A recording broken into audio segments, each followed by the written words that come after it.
Hello everyone, आज है 29 मई और आज इस वीडियो में हम बात करने जा रहे हैं वोडाफोन आइडिया के बारे में। देखिए, कल वोडाफोन आइडिया के ऊपर मैंने वीडियो बनाया था जिसमें खबर आई थी कि गूगल यहाँ पर खरीदारी करने के लिए सोच रहा है। और मैंने ये भी कहा था कि जैसे ही कल मार्केट खुलेगा शेयर में बहुत बड़ी रैली भी आएगी। और बिल्कुल वही हुआ, शेयर में 34 से 35% की रैली आई। ₹5.80 का शेयर ₹7.80 पर पहुंच गया। लेकिन उस वीडियो में मैंने ये भी कहा था कि देखो, कंफर्म न्यूज नहीं है, तो अगर आप खरीदारी करो भी तो ₹7 से महंगा शेयर खरीदने की गलती बिल्कुल भी मत करना, बिल्कुल भी मत करना। मैंने वो कल, अगर आप मेरा कल वीडियो देख पाए तो मैंने क्लियरली मेंशन किया हुआ था कि न्यूज कंफर्म नहीं है, उड़ती उड़ती खबरें हैं। अगर आप खरीदारी करो भी तो ₹7, ₹6.5 से ₹7 से महंगा शेयर खरीदने की गलती बिल्कुल भी मत करना। और आज वही हुआ। देखिए, शेयर ₹7.80 पर पहुंचा।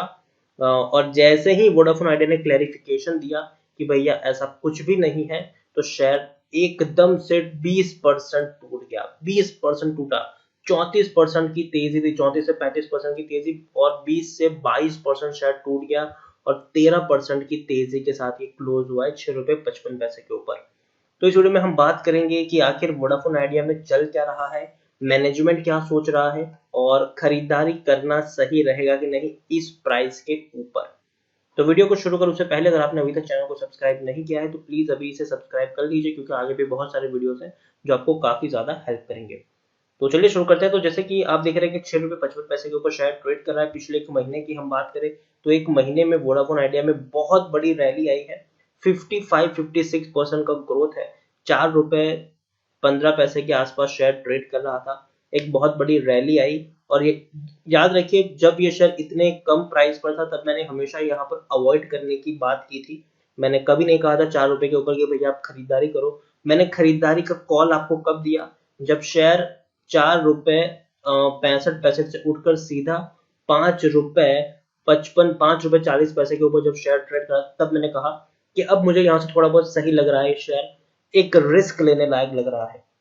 अगर आप चाहो तो पिछले हफ्ते का मेरा वीडियो भी चेक कर सकते हो वोडाफोन आइडिया के ऊपर। उस वक्त मैंने कहा था कि यहाँ पर अगर आप चाहे तो रिस्क ले सकते हैं। और उस वीडियो में काफी लोगों के नेगेटिव कमेंट्स भी आए थे, लेकिन मैंने कहा था कि रीजन भी उस वक्त मैंने दिए थे कि कोविड-19 के चलते बहुत सारे बिजनेस बर्बाद हो रहे हैं, लेकिन टेलीकॉम का जो बिजनेस है वो ग्रो कर रहा है। क्योंकि लोग घर पर बैठे हैं, ज्यादा से ज्यादा लोग अपना मोबाइल फोन यूज कर रहे हैं, डेटा जो है, इंटरनेट डेटा जो है उसको कंज्यूम कर रहे हैं। और पहले जितना कंज्यूम करते थे उससे कई ज्यादा कंज्यूम करने लग गए हैं लोग।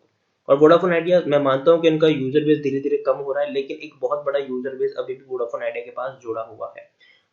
सबसे बड़ा यूजर बेस रिलायंस जियो के पास है। उसके बाद अगर हम बात करें तो वोडाफोन आइडिया और एयरटेल यहाँ पर जरूर प्लेयर में आते हैं। तो देखिए, मैंने ₹5.40 के ऊपर मैंने कहा था कि बाइंग एडवाइस दी थी, और मैंने कहा था कि ₹7 का टारगेट लेकर आप चल सकते हैं कि शेयर ₹7 तक जाएगा। और आज ये 7.5-8 रुपए तक भी चला गया। और मैंने उस वक्त स्ट्रिक्टली कहा था कि अगर शेयर ₹7 चला जाए तो आप प्रॉफिट बुक कर लेना। ये मैंने उस वक्त भी कहा था कि भैया ₹7 चला जाए तो प्रॉफिट बुक कर लेना। पिछले हफ्ते अगर आप चाहे तो मेरी वीडियो को चेक कर सकते हैं। मैंने कहा था कि ₹7 तक जाने का मुझे लगता है ये, और अगर वहां पर चला जाए तो प्रॉफिट बुक कर लेना। और कल भी जब मैंने वीडियो बनाया था और मैंने क्लियरली मेंशन किया था कि ये कोई कंफर्म न्यूज नहीं है। ₹6.5 से ₹7 से महंगा शेयर बिल्कुल भी मत खरीदना। और अगर आप चाहो तो, अगर आपने निचले लेवल पर खरीदा है और अगर शेयर में कल बहुत बड़ी रैली आती है तो आप चाहे तो अपना प्रॉफिट बुकिंग भी कर सकते हैं। ये भी मैंने क्लियर कट मेंशन किया हुआ था अपने वीडियो में, क्योंकि भैया मुझे कहीं ना कहीं लग रहा था कि गूगल की जो इन्वेस्टमेंट की खबर है वो उतनी सही साबित नहीं होगी। क्योंकि वोडाफोन आइडिया ऑलरेडी डूबता हुआ जहाज है। मैं मानता हूँ कि बहुत सारी कंपनी यहाँ पर खरीदारी की प्लान करेंगी, लेकिन गूगल करेगा ऐसा मेरा थोड़ा सा मुझे सही नहीं लगा। देखिए, Vodafone idea not considering any proposal from Google, ये आज की न्यूज है। और जैसे ये न्यूज आई, जो प्रॉफिट यहाँ पर वोडाफोन आइडिया 34-35% का लेके बैठा था वो सीधा 20-22% तक टूट गया। तो देखिए, Vodafone idea board is not considering any proposal from Google, as the company has clarified. The clarification came after there have been a report of American tech giant eyeing to take on Indian telecom player.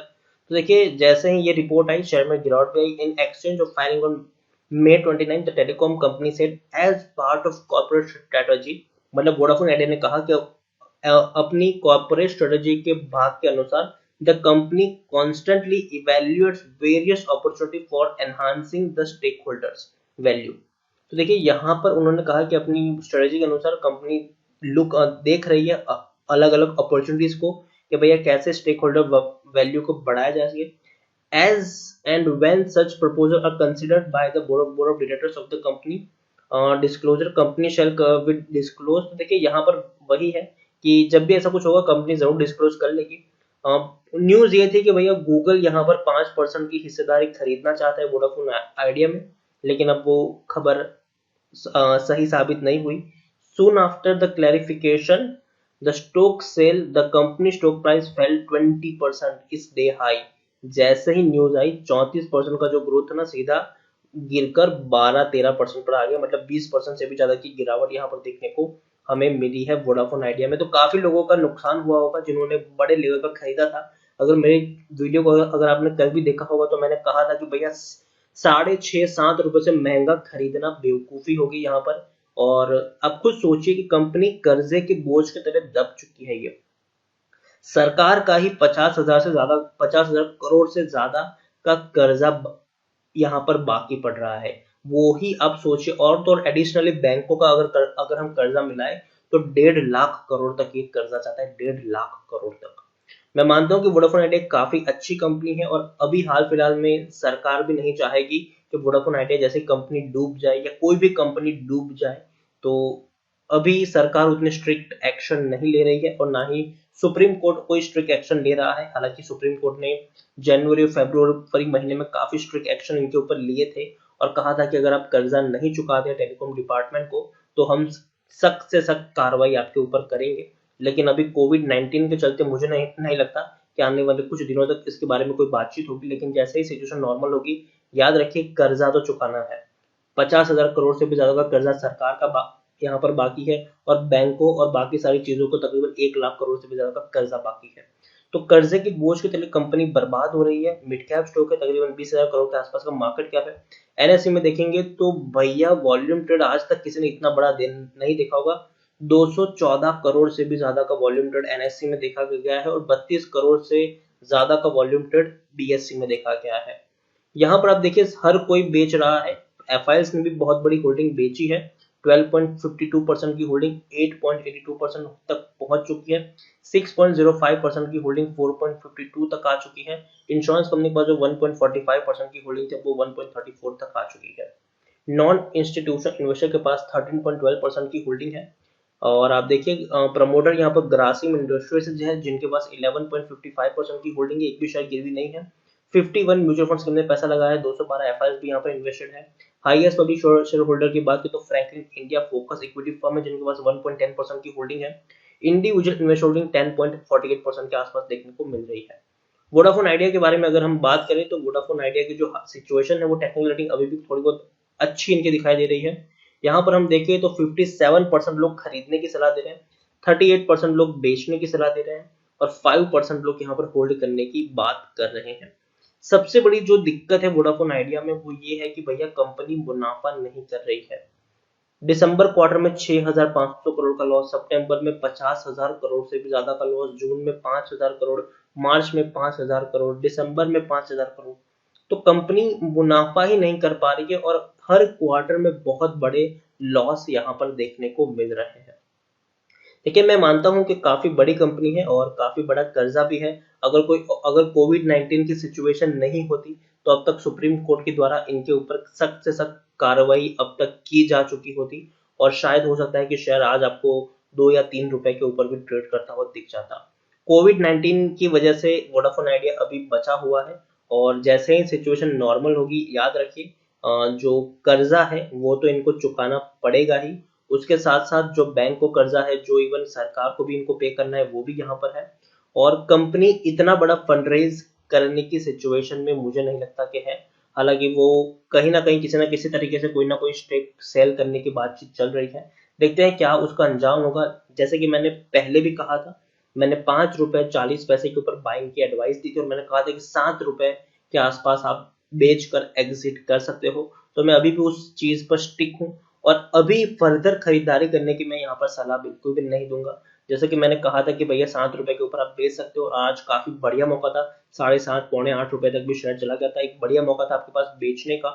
अभी भी मुझे लगता है कि share शायद 7 रुपए के ऊपर जाए तो आप बेच सकते हो। इवन 6.5 रुपए के ऊपर भी अगर आप बेचते हो तो कोई बुरा सौदा नहीं है, आपको काफी बड़ा प्रॉफिट भी यहाँ पर मिल चुका है।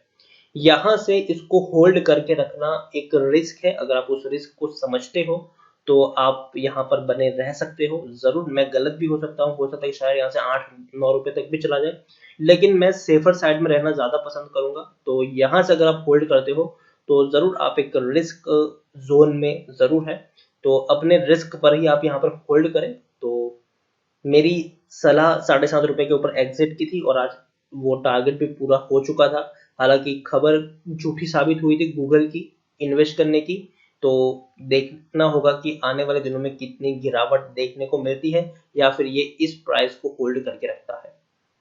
तो इसी साथ वीडियो को एंड करूंगा। अगर आपको वीडियो पसंद आया हो तो प्लीज इसे लाइक करो, शेयर करो, चैनल पर पहली बार है तो प्लीज सब्सक्राइब करो। वोडाफोन आइडिया के बारे में आप क्या सोचते हैं वो भी आप मुझे कमेंट में लिख कर बता सकते हैं। Thank you.